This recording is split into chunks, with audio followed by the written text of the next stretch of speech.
Another unexpected breakdown, wondering what went wrong? Studies show that the number one cause of machine downtime is lubrication failure. But don't worry, let's fix that. First mistake, over-lubrication or under-lubrication. Adding too much grease increases friction, causing overheating and damage. Too little lubrication leads to metal-to-metal contact, accelerating wear. The key? Follow manufacturer recommendations and use precision tools like ultrasonic grease guns. Next up, mistake number 2, ignoring contamination. Tiny particles of dirt, water, or metal shavings can drastically reduce oil life and cause premature component failure.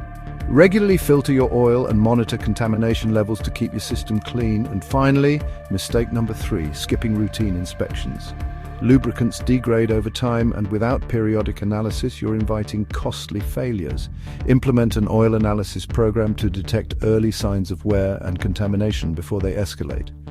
Fix these mistakes, and you'll extend equipment life, improve efficiency, and eliminate unplanned downtime.